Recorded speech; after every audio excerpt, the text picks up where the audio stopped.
Welcome to the RP Valley Voice. My name is Annika Bach-Meckern. And I'm Olivia Thompson. This broadcast is sponsored by the City of Rushford, and this broadcast can be found on the RP Valley website, YouTube channel, and the Rushford Public Access channel on Ascentech and the MediaCom daily at 8 a.m. and 12 noon, as well as 6 p.m. on Saturdays, Sundays, and Wednesdays. Thank you, Craig Johnson, for the beautiful pictures featured at the top of tonight's program. Living in the Rushford-Peterson area, there are endless opportunities to capture the beauty of the driftless region. So today we would like to encourage you, the viewer, to share your pictures with us here on the RP Valley Voice. Share your seasonal pictures to the Support Rushford-Peterson Valley Facebook page, and we will feature several of your pictures at the top of our next episode. Tuesday evening, the City of Rushford's planned power outage went on as scheduled. Power was cut to the city approximately at 11:30 p.m. My Energy Cooperative crews assisted by helping the line switching at the city substation. While the power was off, Dairyland Power Cooperative conducted maintenance on its transmission line that feeds electricity to the city substation. They repaired an air switch along Highway 43 near Interstate 90.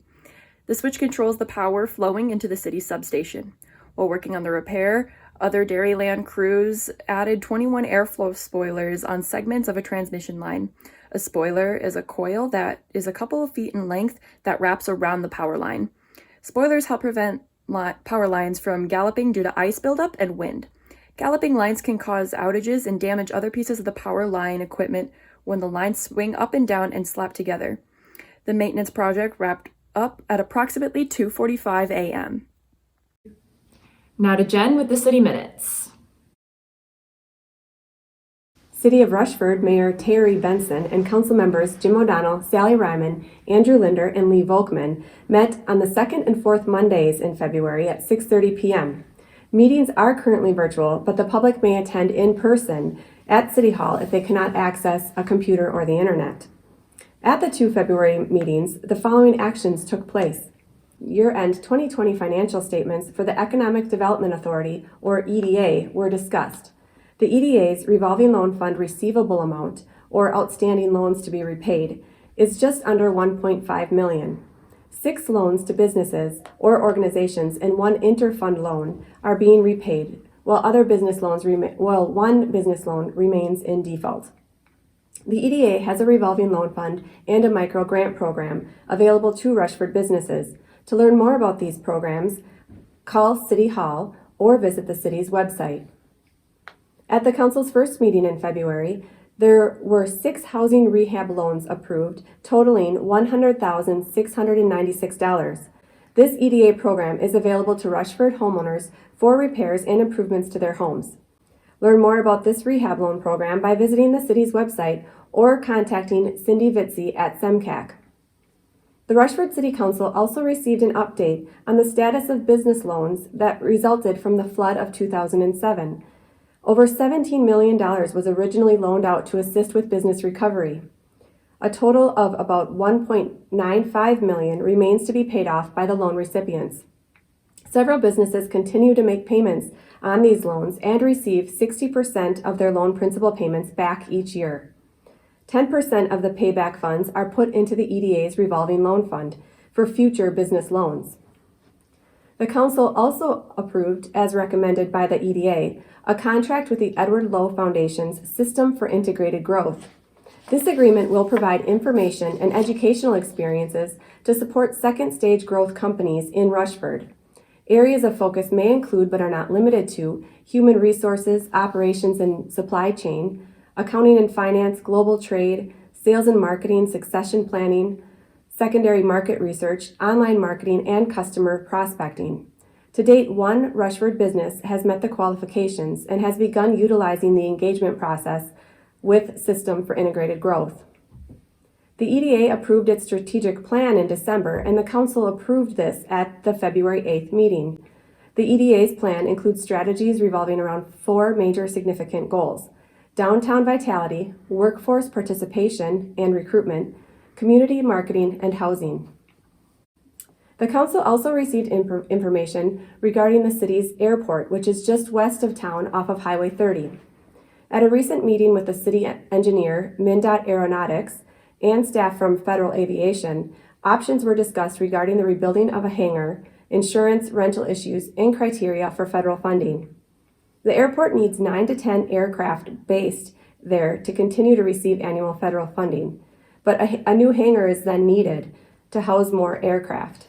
The city engineer will further research the cost of what can be built using available insurance funds to replace the structure that was destroyed by fire in October 2019.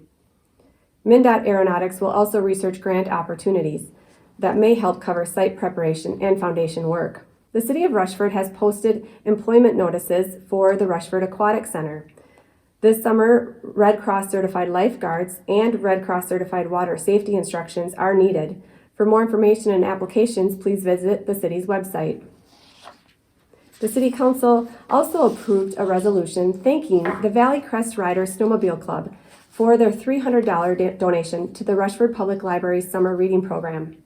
The council also recognized the need for volunteers to serve on its boards and commissions. Vacancies exist on the City of Rushford's Airport Commission, Planning Commission, Electric Commission, and EDA Board. City of Rushford residents are eligible to serve on these local government boards that meet on an as-needed basis, and anyone interested should contact City Hall for more information. And now a minute with Rushford Mayor Terri Benson regarding a new proposed parking ordinance. The City of Rushford Council and the city staff have been working on an ordinance to address community concerns and complaints regarding parking in the city limits. This ordinance will focus on keeping public parking on the streets safe and provide direction for our local law enforcement when compliance is not met. A few of the concerns brought forth by community members are long-term parking, blocking of mailboxes, commercial vehicles and motorhomes parked on city streets and/or in city-owned parking lots. By putting this ordinance in place, our goal is to maintain a proper and consistent use of parking spaces while also being considerate of neighbors, city property, and city businesses. The public hearing on this ordinance will be March 22nd at the City Council meeting. This is a time for the public to share ideas regarding this topic. Be sure to contact City Hall if you are planning to attend, or if you would like a copy of the proposed ordinance prior to the 22nd meeting. Thank you to everyone who contributed to this proposed ordinance. Have a great week. Now for the City of Rushford Village Report. Mayor Dennis Overland and council members Mike Ebner, Bob Hart, Roger Knutson, and Rick Ruberg meet the first and third Tuesdays at 7 p.m. each month. Meetings are in person at Rushford Village City Hall. February meetings included the following. The council accepted the quote from Dave Syverson Truck Centers for a 2022 Freightliner 108 SD single axle cab and chassis in the amount of $90,743, and a quote from Universal Truck Equipment for snowplow equipment in the amount of $66,303. The city will also purchase from Universal Truck Equipment a 775 Hinneker sander in the amount of $5,860, less if the city's maintenance staff is able to install the sander. The council set a public hearing for a variance application requesting the construction of a new home less than 1,000 feet from a feedlot. The city's Planning and Zoning Board gave a favorable recommendation that the City Council move forward with the variance application from Michael Matchett, and a public hearing is part of this process. The hearing will be March 16th at 6:45 p.m. at the City of Rushford Village City Hall. The council also took action to approve the signing of the One Energy Development Memorandum of Land Lease and Solar Easement documents for a solar array project in Rushford Village.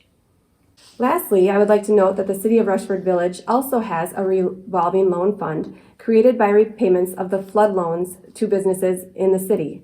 This gap financing is available to existing and new businesses when financing is needed beyond what a business's primary lender can provide. Contact the City of Rushford Village City Hall for more information.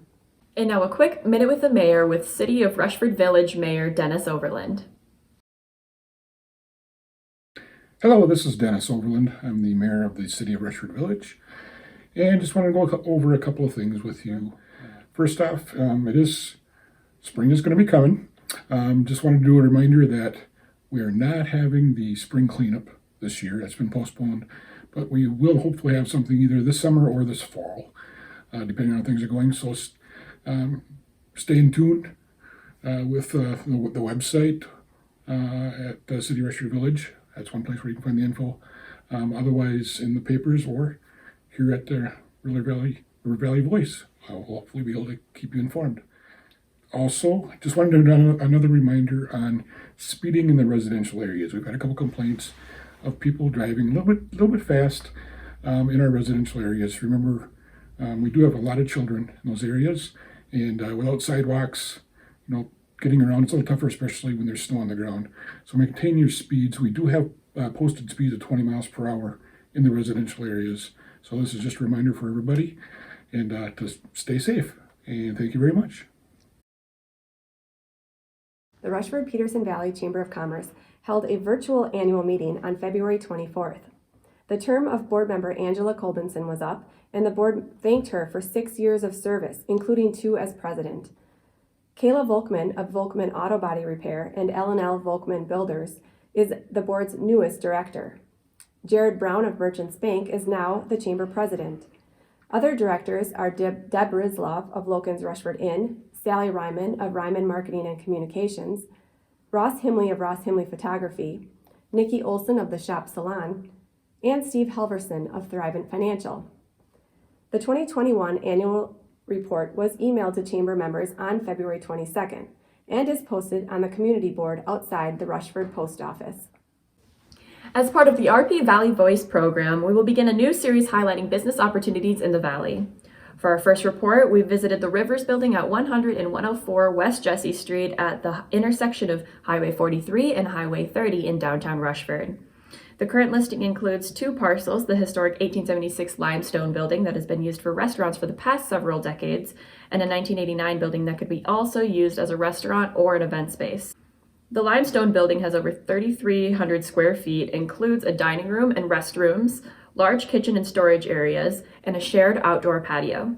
The limestone building also has an over 2,000 square foot, 3-bedroom, 1-bath apartment on the 2nd level.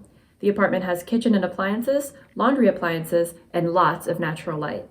The arrangement is ideal for someone who would like to live above their business.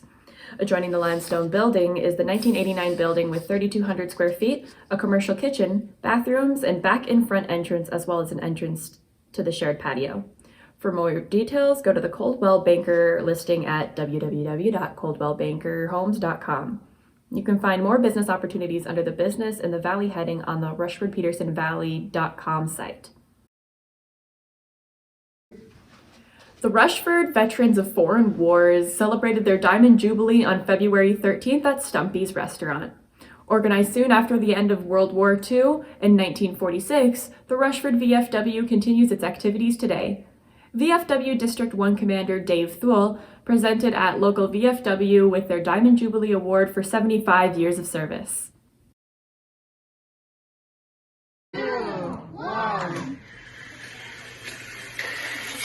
The Cub Scout Pinewood Derby Race was held on Sunday, February 28th.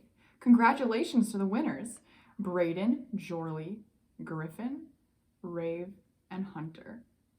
Pack winner, Jorley, congratulations to Isaac Fine on his transition from Cub Scouts to BSA. Tom Butterfield, Scoutmaster, and the rest of Troop 53 of the Rushford-Peterson area are happy to welcome him. Nicole Messenger is the new Cub Master of Pack 53.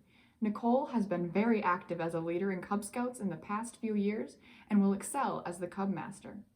Hi, I'm Berg, and I'm here for Olden Days today. Again, a step back into our history.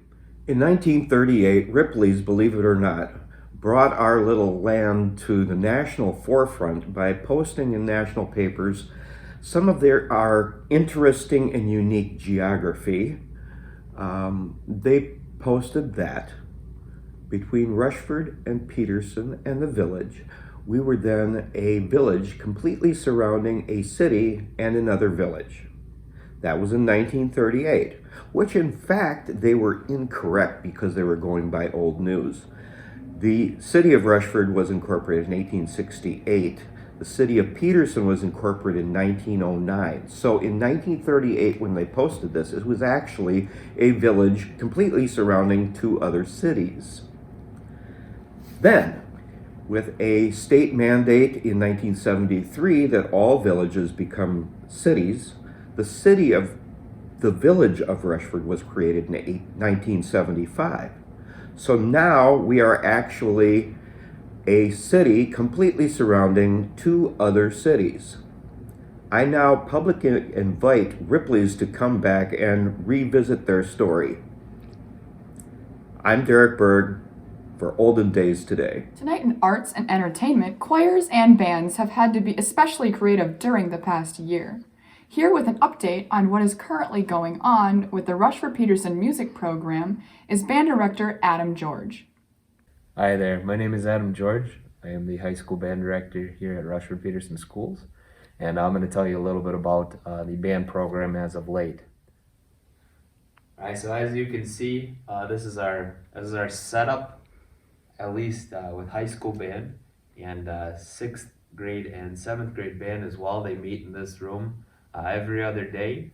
The 8th graders are over in the choir room, so we've been using both rooms. It's kind of set up similar to this. As I was saying, we have two groups. We have a green group and we have a gold group. They meet every other day. And in high school, at least, there's about 20 kids in each group, and we get together and we play some fun tunes.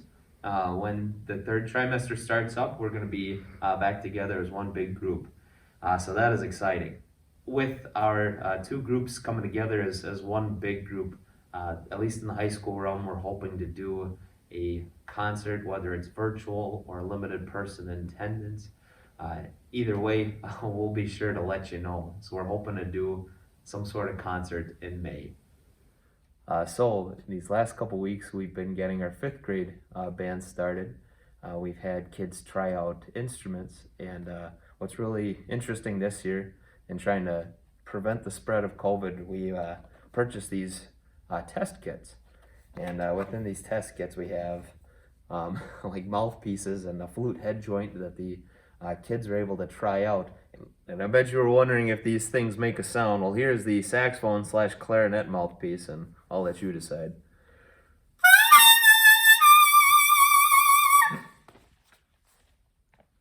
I lost my hearing for about a good week and a half after the 5th graders got done. So anyway, so that was kind of fun. A good way to kind of do our part to help lower the spread a little bit, and the kids had a good time. So we'll be meeting this week over Zoom with parents to get that started. And even though we haven't been able to do concerts and pep bands and whatnot, still what we do is very important to both the kids as well as the community, keeping the music alive in the schools, especially in a group effort like band or choir. You know, kids coming together and make music. You know, it's still that teamwork that we're striving for, that good hard work ethic, and just coming together. You know, we've spent so much time apart, and that's what I love about music, is that it brings us together. Thank you, Mr. George.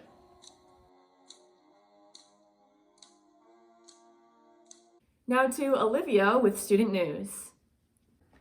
RP School News. Learning model change. At the February 22nd board meeting, the board approved a return to in-person learning for middle school and high school students at the start of 3rd trimester, Tuesday, March 16th. The middle school and high school will implement the in-person the following way. All students in attendance at school on Monday, Tuesday, Thursday, and Friday. Wednesday will be a hybrid at-home learning day for all students. Teachers will be available both in person or virtually for small group instruction, remedial or enrichment instruction, one-on-one instruction, etc. The school's statements to families stated, "We know this is a change for students and families, and the comfort level of every student in the building will be different for each family. Families and students will retain the option to be full-time distance learners. The expectation for full-time distance learning will be students Zooming in their classrooms on the 4 in-person weekdays. If a family wants to change from in-person to distance, or vice versa, you must reach out to the school prior to the start of third trimester, again March 16th.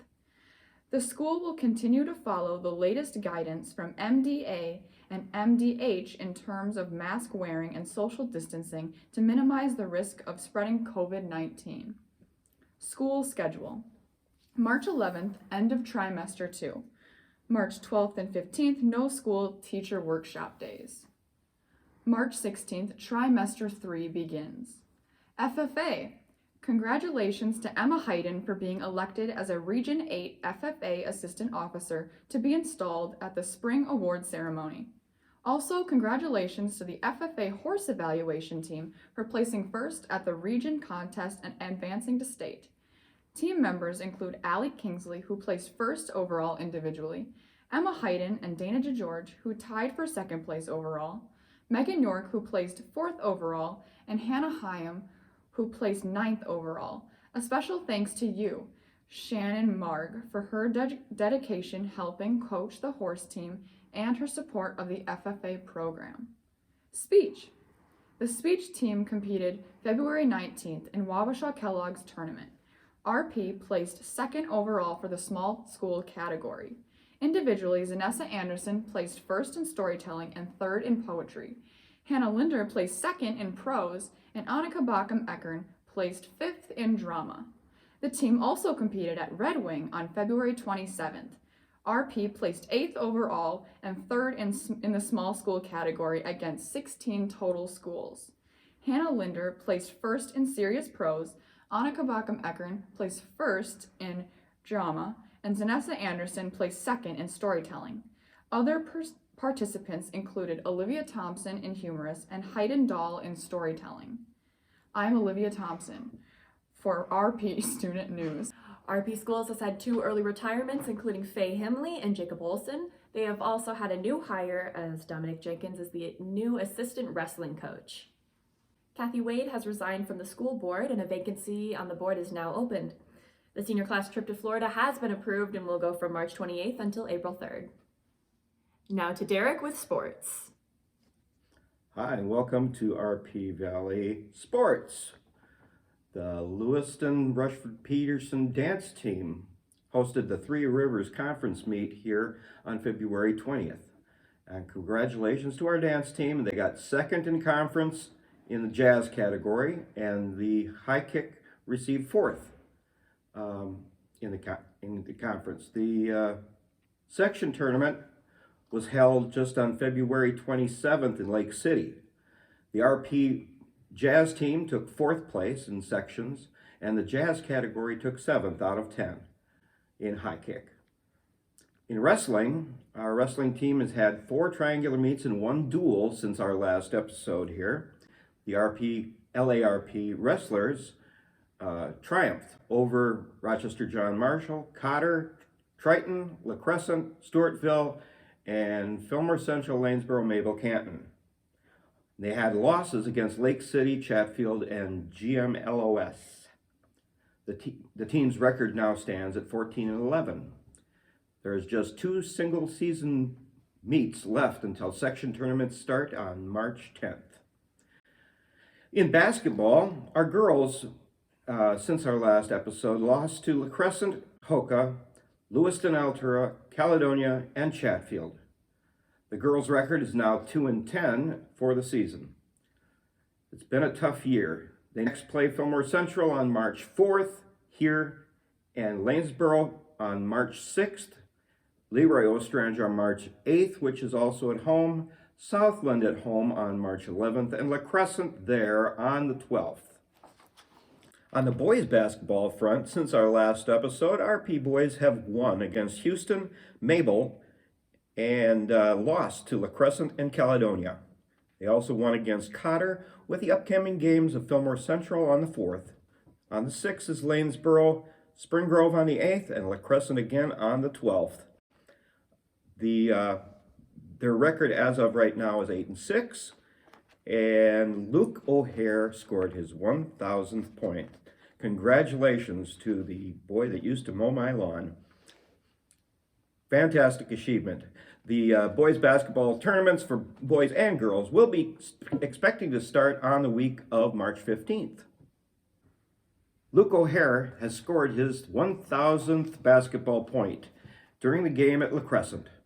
Congratulations on a great achievement, Luke, and he's the guy that used to mow my lawn. Basketball section tournaments will be starting for boys and girls the week of March 15th.